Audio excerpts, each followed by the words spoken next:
this is an iHeart podcast. Guaranteed human. Brought to you by the reinvented 2012 Camry. It's ready. Are you? Welcome to Stuff You Should Know from HowStuffWorks.com.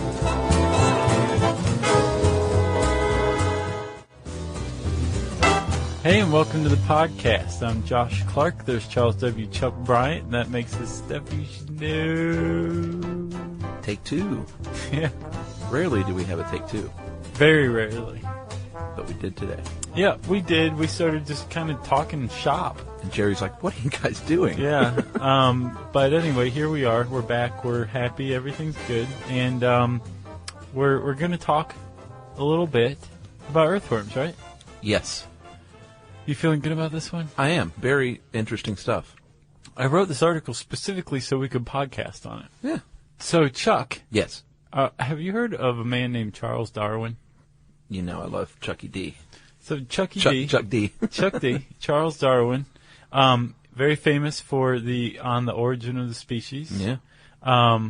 Incredibly important work. Did you know, though, that The Origin of the Species was outsold in the 19th century by another book of his called The Formation of Vegetable Mold Through the Action of Worms with Observations on Their Habits. That sold more copies, for real? Yeah, throughout the rest of the 19th century. It was published in 1881. Uh-huh. And I think like The Origin of the Species came a little after that. So, but just during the 19th century, for a while there, The Formation of Vegetable Mold was crazy, outselling On the Origin of the Species. I saw today where he studied earthworms for, it said, 39 years. Yeah, this book was very near and dear to his heart, like this topic was. He spent a lot of time really looking at earthworms. 39 years. I guess he died, because why would you give up at 39? I would say, let's just make it an even 40. I think he wrote the book and was like, okay, done. There you go, I'm done. I'm on to some, let's go to Galapagos. Right, exactly. You know? He came up with, in this 39 years and in this book, some very well understood observations that are still accepted today. Yeah. Right? As a matter of fact, we have a quote from him as read by him. All right, let's hear it. You want to hear it? Yeah. It may be doubted whether there are many other animals which have played so important a part in the history of the world as have these lowly organized creatures. So there you have it. Wow. The earthworm is very, very important. I didn't know he talked like that. I didn't either. It's kind of exciting. surprising. But he, this idea, this concept that the earthworm is extremely important to the earth was kind of put forth by Darwin, has been accepted as gospel since then. And in the decades and centuries since Darwin, he did such a good job that earthworm research kind of fell by the wayside. Yeah. Scientific community was classifying as extinct, like worms they just hadn't seen in a while, that would just later pop back up, like the giant Palouse earthworm in the Pacific Northwest of the United States. Oh, yeah? It was thought to be extinct, classified as such in the 80s, and then in 2010 it pops up, and they're like, oh, it's not extinct. The worm popped up? Yeah, and that happens a lot with earthworms. People just classified them as extinct. So this kind of like these appearances have kind of reinvigorated science and its inquiry into earthworms. I wonder how he got on it. Who, Darwin? Yeah, I mean, out of all the different things he was studying, I wonder how he honed in on the earthworm and knew its value. Just because if no one else had studied its value, I would never look at an earthworm and think it's very valuable at all. No, but people before Darwin realized the value of earthworms. Okay. Like Aristotle called them the intestines of the soil. Okay, I got you. No, but he's the one who dedicated 39 years to studying them. Okay. So just in sheer size alone, I guess in sheer volume is a better way to put it, earthworms they have a substantial impact on Earth. Stat time? I think so. 3,000 species. Notice I didn't say species. You know, people say species. Germans? No, a lot of people say species and species. Species. See? I don't know which one I say. I think both's acceptable. I think not. Species. Oh, really? Yeah. Okay. They have a range in size from about 1 centimeter to 9 feet, although... They go way more than that. Yeah, I think the world record I found was one in South Africa was 22 feet long. A 22-foot-long earthworm. That's huge. And there are plenty others. Japan has some giant ones. Australia does too, of course. Yeah. I found one. We'll talk about that. Lots of giant freaks of nature. But here's the cool stat of the day for me. Plus, we get to say the word hectare. Just close to 2.5 acres. Yeah, it's like 2.47. A single hectare, you can find 500,000 to 2 million worms, and their total biomass, wet biomass, equals 10 times the total weight of all the other animals living above ground combined on that same size spot of land. Yeah. On that same hectare. Yeah. That's nutty. That is nutty, especially considering that worms don't go that deep. Well, yeah, like and maybe think about, 10 feet into the soil. Let's say there's 12 deer on that hectare. Yeah. I mean, that's going to be a lot of weight right there. It's just from the deer. Say each deer weighs 150 pounds. It's like 1,800 pounds. Yeah. You know? And that's if there's only a dozen deer. Some amount of kilograms. Yeah. That's probably like 900 kilograms. So the point is, a lot of worms. Yeah, there's a ton of worms. They're spread all over the place. But here's an interesting fact. If you've read 1493, you probably already know this. Charles Mann's brilliant follow-up to his triumphant 1491. I can't wait for 1494. Yeah. Look out for that That's one. going to be the good one. He's just going to pick some random date like 1955. Right. If you go into the average North American woods in the northern United States, say, and you find an earthworm, that earthworm, had you dug in the same spot 500 years before, you wouldn't have found any earthworms there. Like all earthworms in North America and Canada above about the 40th degree latitude are new. They're relatively recent immigrants from Asia and Europe. And they hitched a ride thanks to the colonists to America in plants. The soil, root balls that were attached to plants that were imported to the United States and Canada from Asia and Europe. Yes, Chuck. I have a question. Yes, Chuck. I have a few questions for you because you wrote this, and it's always nice to speak to the author. And you're right in front of me. So how's that? I'm right here. Do they know what was here before the Ice Age that killed off all the original native species? Chuck, like surely there were worms. That is an excellent question. Okay. No. They don't know? No, they know that. I mean, I guess not, because it was pre-Ice Age. It's not like they had records. There were some. There's fossil fossils. fossil records of earthworms that go back like 165 million years. Like there was a huge giant earthworm that was armor plated, right? Really? But yeah. But the stuff in North America, apparently the fossil record is fairly incomplete here. Okay. They do suspect that a lot of worms made their way southward toward warmer ground when these glacial ice sheets started bearing down from Canada and into everything the northern hightailed United it States. south. A lot of stuff died. Some stuff hightailed it south. So you can bet that if you go to Southern California or Mexico and dig and find a worm, that's probably the same species that were higher up. Species that were further north, prior to the last ice age. Because you make a point later that it's considered an invasive species because it's not native. Right. But I thought, well, surely they weren't that different before the Ice Age, right? Well, the species that are here, especially the common European earthworm, which we here in the United States call night crawlers. Yum. That's from Europe, which is why it's the common European nightworm. Right. Those are recent immigrants. Okay. Those guys weren't here before, right? So the other reason they're invasive, Chuck, is since the end of the last ice age, say 10 to 20,000 years ago, these woodlands in the northern United States developed, they adapted, they changed to life without earthworms. Now they're having to adapt to life with earthworms. That makes sense. Which makes earthworms invasive now. Yeah, I get that. Yeah. That makes perfect sense. All right. Well, hey, look at there. We covered a bit at the end. Yeah, no doubt. We're going to get out of here early now. Thanks.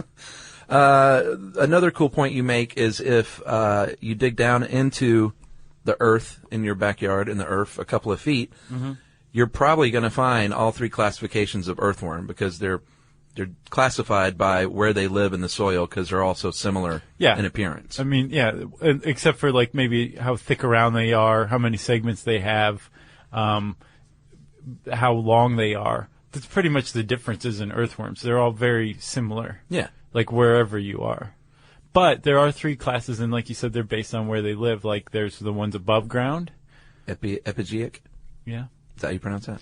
I've been pronouncing it in my head Gaiac, but Gaiac sounds a lot. Ooh, I like Gaiac. Do you like Gaiac? Yeah, let's go with that. Well, because it's derivative of Gaia, Earth. Right. And epi is above. So this is the classification of earthworms that live like in the leaf litter, which is also called the litter horizon. That pile of leaves and organic material that covers the soil.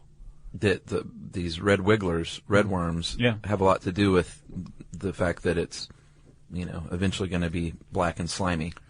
Yeah, almost all of they have almost everything to do with that. I mean, there's other like microbes and protozoa and other stuff like that breaking it down, but the worms are the ones that can get it done. So those red wigglers are fun to play with if you're a kid.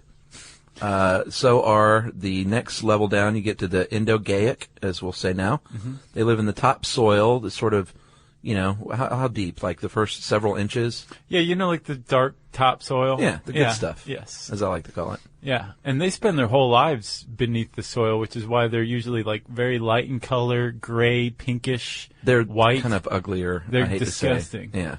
Yeah. Have you ever seen that movie, The Lair of the White Worm? No. That's a great horror movie. Is it really? Yeah, I've it's heard one of of Hugh Grant's first movies. Oh. Awesome. Was he the white worm? No, he was the dude. Okay. He played a man. Yeah. You say because they live under the soil full time that the least amount of information is known about them. But another question. Okay. The next level down, the Anesic, they hold the night crawlers, right?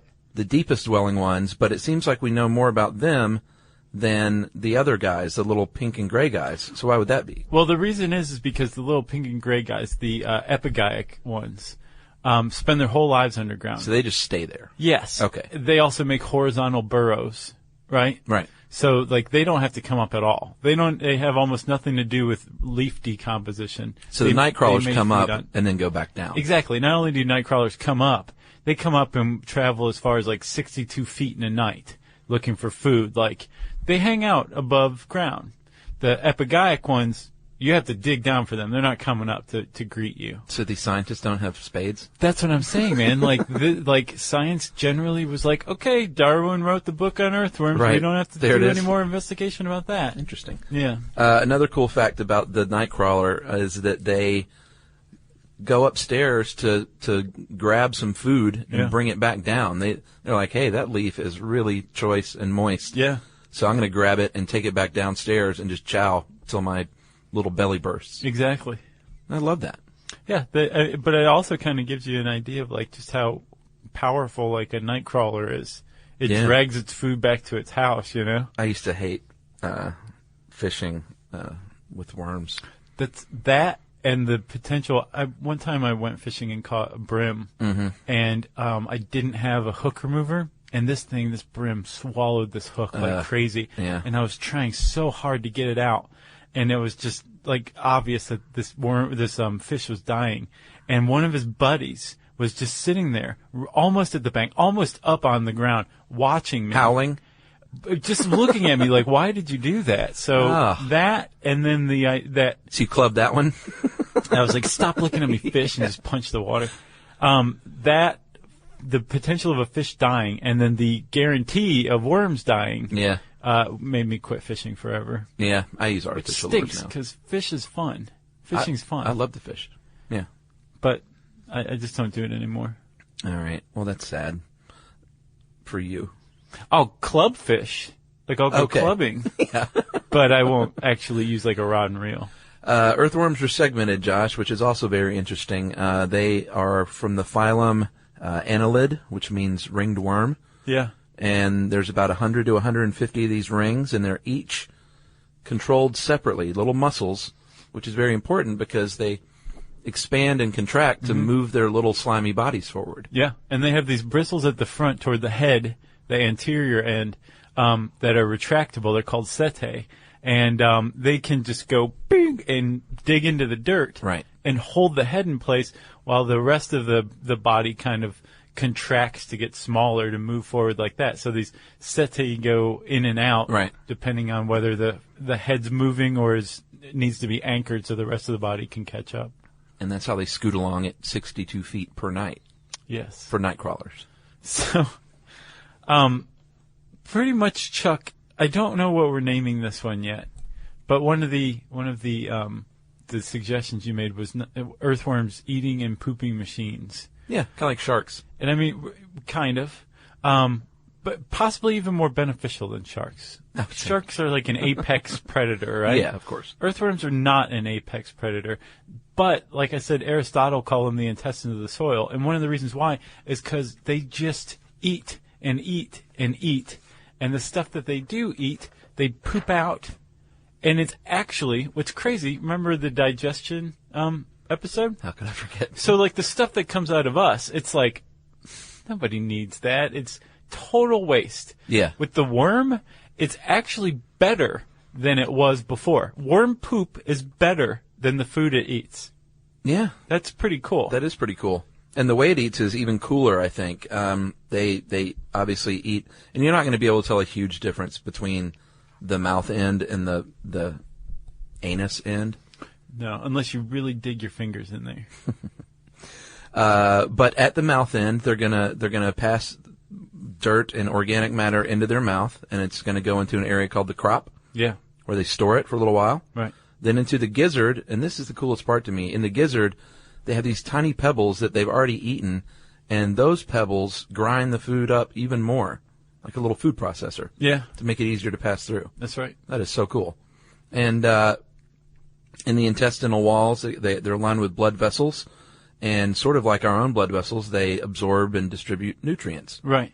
So it's not that much different than people. Yeah, no, it's not. The thing about earthworms, though, is the nutrients, especially nitrogen, that they eat, that they pass out, is about 75% of what was, say, locked into a leaf, right? Right. So they only keep like a quarter of the available nitrogen for themselves. It's awful nice. But through digestion, what was once just locked into this leaf and was totally unusable to like a tree root is now digested and broken up and available. It's called nitrogen fixing, and that's what worms do. Their casting, their feces, is broken down nitrogen. Which is why people use worms for composting.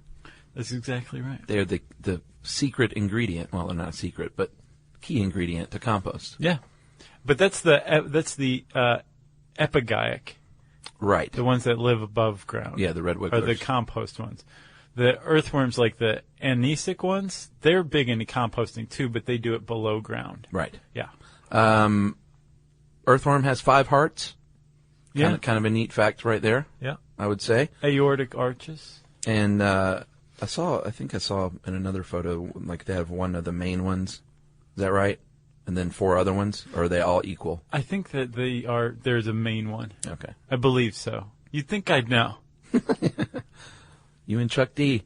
Breathing through their skin is another cool trait. They don't have lungs. Yeah. But they still need to breathe, so they just pass it passively through the skin, inhaling and exhaling. No, there's no inhale or exhale. Yeah, because it just happens. But I call that an inhale, even though their little body isn't breathing. When I was writing this, I had to go back. I was like, no, they're not inhaling. Right. Yeah. As long as their skin is coated in this mucus that they produce, that's how air exchange is allowed to take place. And if there's enough broken down available oxygen in a body of water, a worm can live in water. It can survive in water for a while because that air exchange is still taking place. They're just grabbing oxygen? Yeah. The problem is when they encounter like really dry, hot air, like above ground. Yeah, I think we've all seen that sad sight. Right. So if you've ever seen like a worm that's curled up and is dry on the sidewalk, that worm suffocated to death because it wasn't able to breathe. Its mucus dried out. That's so sad. It couldn't breathe. I know. And all it needed to do was reach those leaves. Yeah. But it failed. On the sidewalk. And that happens a lot in Georgia, obviously. You see a lot of those in the summertime. Oh, yeah. And to make sure that they survive, they don't have eyes, so it's not like they can say, oh, the sun's out. Right. But they are able to sense light through these photosensitive cells on their skin that convert light into electrical impulses. So they feel this and say, hey, it's sunny out. I need to burrow down a little bit more. Yeah. Pretty cool. Yep. And this is why these buggers have survived for so long. It is, and that's also the role for their brain. Their brain plays is to say, I'm sensing some light, so let's move down a little further where there's not light. That's pretty much the extent of the worm brain. Yeah, that's what I saw. They said if you remove the brain, then you're hardly going to notice any change in behavior. Right. Except, I guess, they would dry up in the sun. Yeah. Right. So maybe that's what we've seen is brainless worms on sidewalks. Yeah, or maybe they lost part of it. Someone removed their brains. We can go ahead and talk about that. The regeneration. Okay, go ahead. Because I need some explanation on that part. I get it. A worm, if it's a part of it is chopped off somehow, they can regenerate more toward the tail than the head. Is that right? So like if you cut a worm in half, only one half is going to regenerate. Oh, okay. And most That's what I was likely confused about. it's the head end. They have an easier time regenerating their tail than they have their head. That makes sense. The thing is one of the joys of this is like anytime there's a question or something's vague, I can be like, yeah, science really dropped the ball on earthworm research for a century. Not my fault. There is evidence that like both sides can regenerate into two new worms. People have documented this supposedly. There's like different contrary evidence about how much could regenerate. Or how little of a segment you need to regenerate into a new worm. Right. So there's a bunch of evidence out there that says like worms are spectacular at regenerating, and others are saying they're a little more limited than we think. Well, any kind of regeneration is pretty amazing, if you ask me. Yeah, I agree. But if you wanted to make a bet with your friend, a very cruel friend who had just cut a worm directly in half, which end was going to regenerate, always put your money on the tail end. I could never. I mean, it's just a little worm, but I could never do that because they just squirm so much like they're in horrible pain. Yeah. You know? Yeah. Have you read Consider the Lobster? No. David Foster Wallace, like his article for Gourmet magazine. It's good. Well, they sent him to like the lobster festival, and we're just expecting like a kind of a travel foodie article, and instead he went and did a bunch of research on whether or not lobsters feel pain because they're boiled to death. Yeah, and don't they make noises too while that happens? They do. They scratch like the pot trying to get out. Of course they do. But the key is like, yes, surely they feel pain. Of course they feel pain. It's been shown that they have nerve receptors that sense pain. Do they experience suffering? Right. So is that worm squirming in pain and suffering, or just pain? And really, does it matter? I mean, I think inflicting pain on anything is cruel, but inflicting suffering is evil. Yeah. Yeah, I don't eat much lobster. Yeah, Yumi read that and was like, I'm never eating lobster again. I was like, yeah. Ooh, I like a good lobster bisque, though. I love lobster, man. Yeah? But there's another cool thing from this article. Did you know that until probably about the 20th century, people considered lobster like sea insects? Well, they kind of are. It was for like the poor and the basically the lower classes, and there were actually laws apparently in New England about how many times a week you could feed patients in an insane asylum lobster because it was considered cruel. I believe that because from the research I've done, it's amazing that lobsters are considered some great thing now because they're kind of bottom feeding. I think they're likened to spiders as close to anything. Yeah, and like they'll like spiders. Cannibalize one another. Yeah. They're just like really crazy. But boy, you dip it in that drawn butter. I know. I'm with you. Good stuff. Well, I can kiss lobsters goodbye too. All right, so let's talk about reproduction. I can handle this first part, but I did get confused when it comes to the clitellum and the fertilization. So like the band on an earthworm? Well, let's talk about the first part first. Okay, earthworm reproduction. Yeah. This is the fact for me. They're simultaneous hermaphrodites. Yeah. All of them. Yeah, remember that grouper that was in the tank when we swam with the whale sharks? Do I? That's called a sequential hermaphrodite, where like at some point during that grouper's life, it changes sex. Right. Right? With simultaneous hermaphrodites, they have both reproductive organs of male and female for their whole lives. Which is pretty cool, and another great reason why they have hung around in such vast numbers forever. Yeah.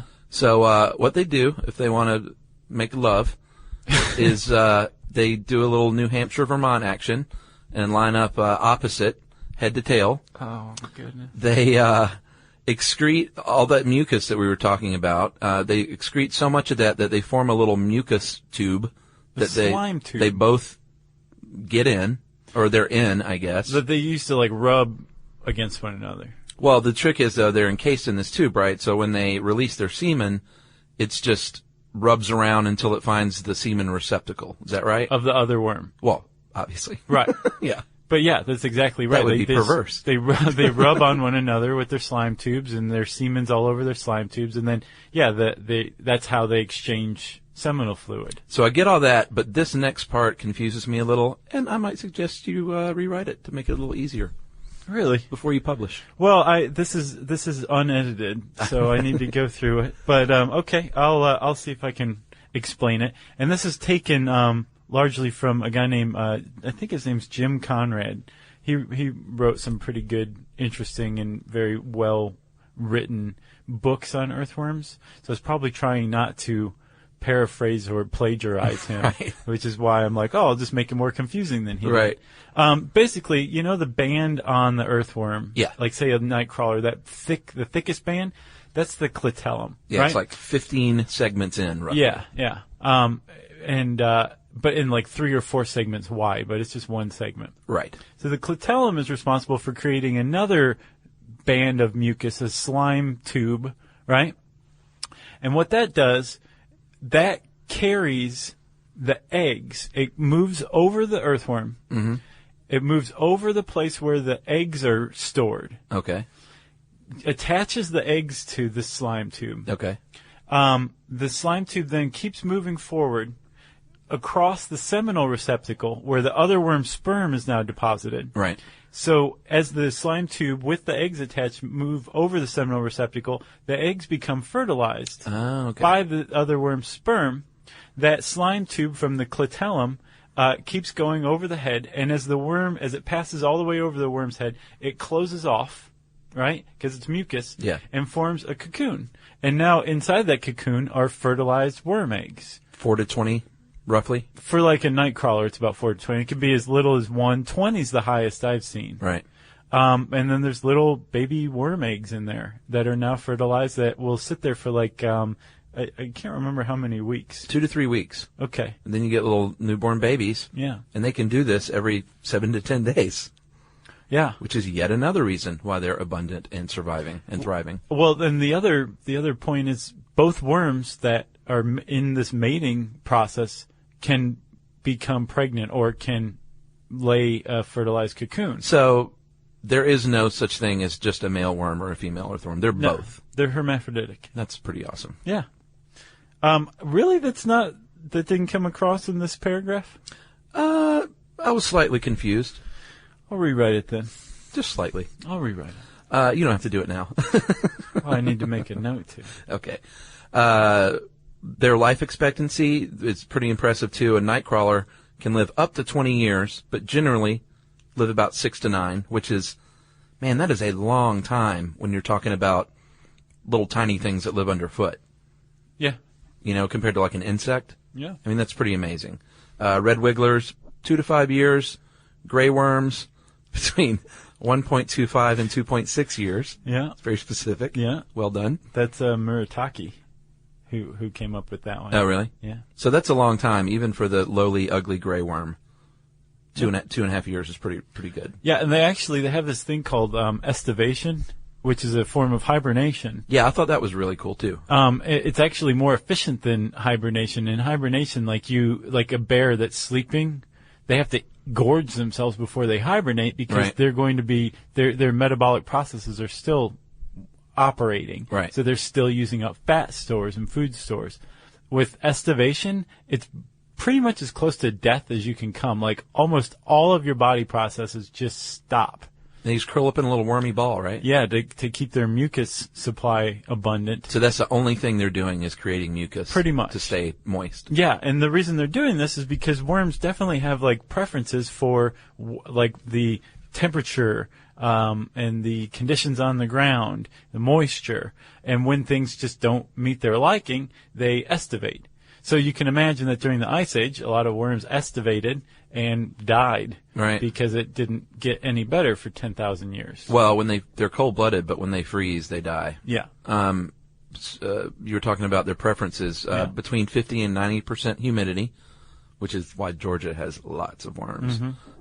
Between 59 and 86 degrees Fahrenheit is about what they like. They can survive, but they're not going to be as active and thrive outside those conditions. Right. That's like when they're most active is between those. And they will eat any kind of organic matter that's decaying. But this is kind of cool. They found out they actually like certain stuff more than others, which is neato. Yeah. And the way I read it was because they like the taste. Or at least that's how I anthropomorphize. That's so close. Species. In Washington State, they prefer maple over oak. Yeah. And right here in Georgia, they prefer clover over grass. Yep. That's pretty neat. Yeah. I got lots of clover in my yard, too. They'll eat the tar out of that stuff. Especially if you tons of worms in my yard. If you pulled it and buried it, it would be gone like that. I wonder how they do in the clay here. You know? They do very well. As a matter of fact, they are the reason why, well, they're one reason why any water can percolate through the clay.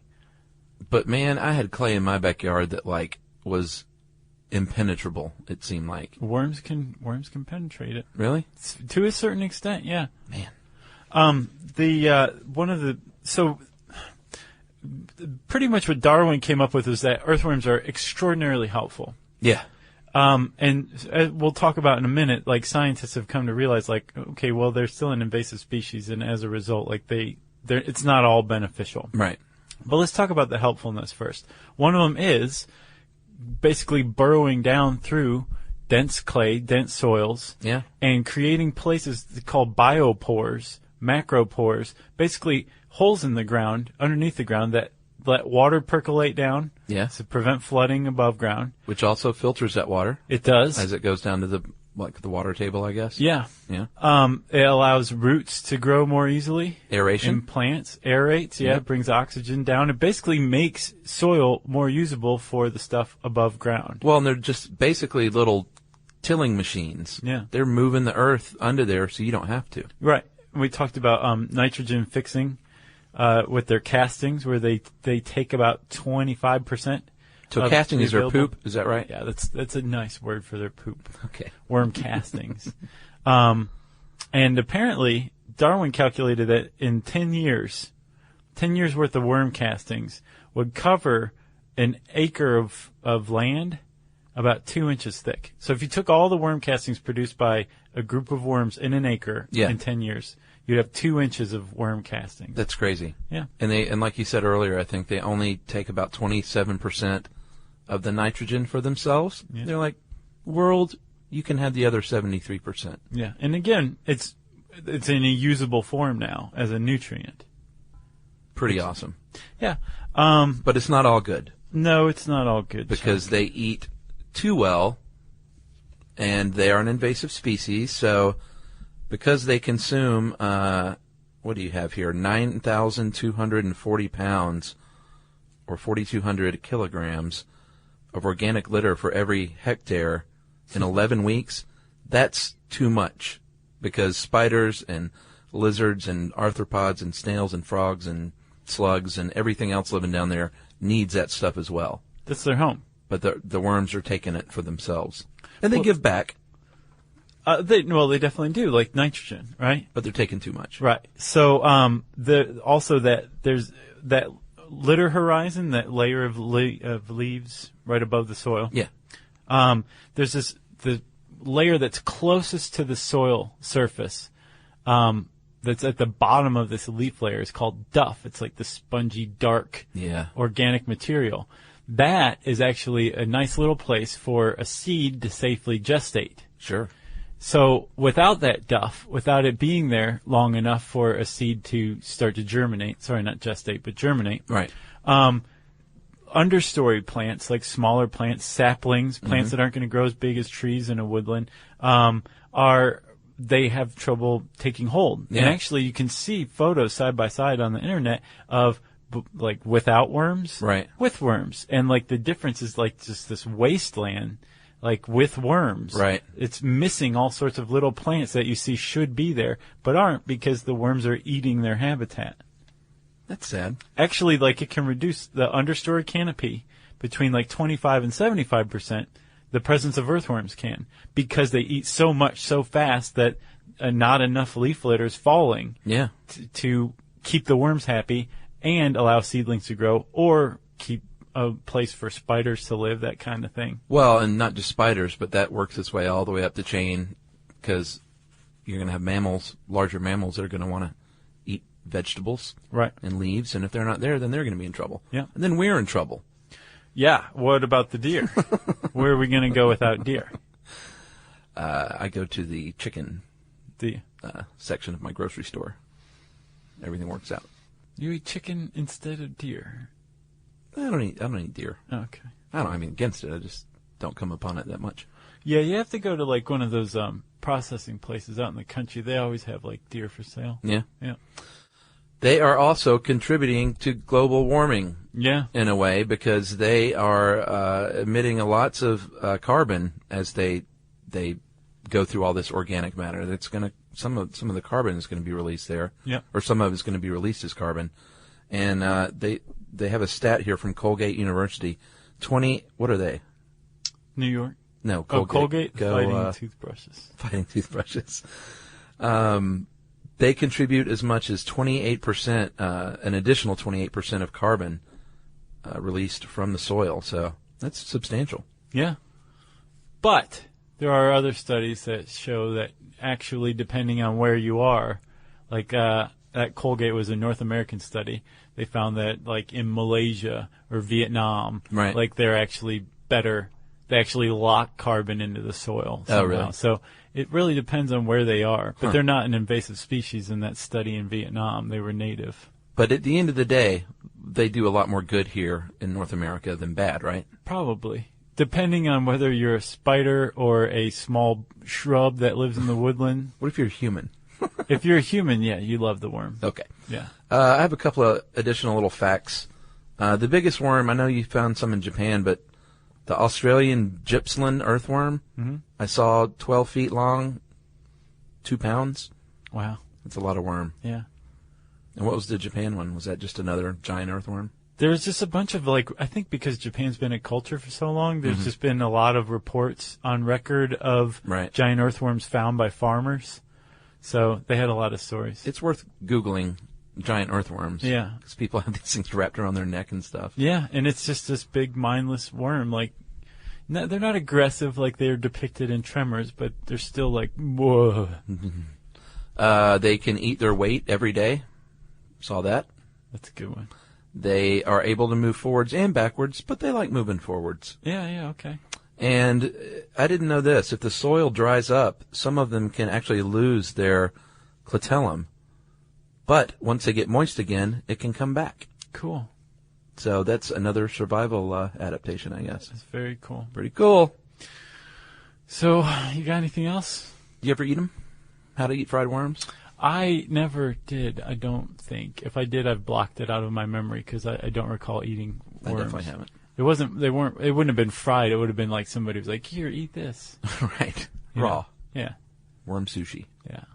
But no, I haven't. That was a great book, though. Did you read that? Sure. Oh, sure. Classic. Wasn't it like Judy Blume? No. It was, I think it was written by a man, and they made a movie about it. I never saw the movie. I didn't either. There's no way I was going to spoil that childhood memory. That's good thinking, Chuck. Yeah. All right. Well, if you want to learn more about earthworms, probably wait a couple weeks and then go see the edited, published version, the better version, that includes the fact that they can move forward and backwards, about earthworms. Just type in earthworms in a couple weeks at the search bar at howstuffworks.com. And I said search bar, which means it's time for listener mail. That's right, Josh.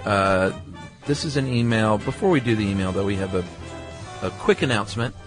We get messages from our fans from time to time around the holidays that are suffering in some form or another, because although the holidays are a great time of the year for most folks, sometimes it's a very sad time of year for others. Sure, yeah. And we just want to say generally that we're thinking about you guys. Every time we get one of these emails, we reply, and it's very sad, and we wish there was more we could do. But we're thinking about you during the holidays, and we hope everyone out there in the Stuff You Should Know Army is hanging in there. Yeah. Is that Nice, good? Chuck. That was very nice of you. Right. So on to the email. I'm going to call this overdue Sherpa email from Grace. Hey guys, and Jerry, using it as a collective, she points out. I know this is a while back, but I actually met a Sherpa. He's a kid who went to my school for a little while, and he was totally cool with me asking him 1,001 questions. He thought it was cool that I knew some information, and when I told him about your podcast episode, he wanted to listen to some of it. But before I give you his feedback, here's his story.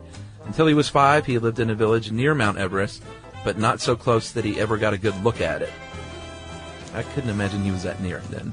I would think you'd have to be really, really near it to not get a good look at it. Oh, maybe that was the case. Huh. He was so close. Yeah. That It was he just like a wall. A wall of rock. Yeah. And she says even if he did get a good look at it, he was only 5.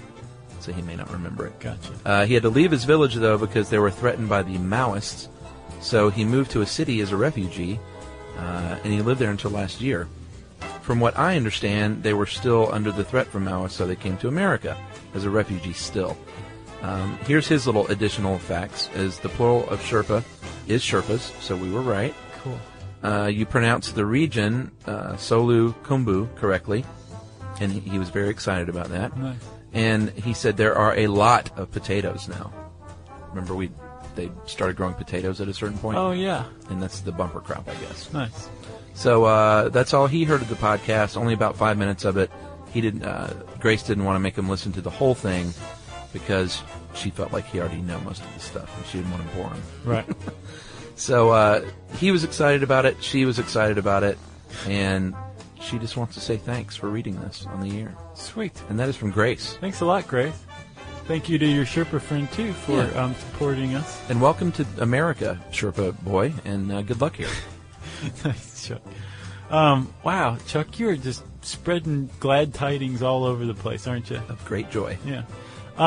If you want to spread glad tidings to us or to anybody else through us, you can send us an email at stuffpodcast@howstuffworks.com. For more on this and thousands of other topics, visit howstuffworks.com. To learn more about the podcast, click on the podcast icon in the upper right corner of our homepage. The How Stuff Works iPhone app has arrived. Download it today on iTunes. Brought to you by the reinvented 2012 Camry. It's ready. Are you? This is an iHeart podcast. Guaranteed human.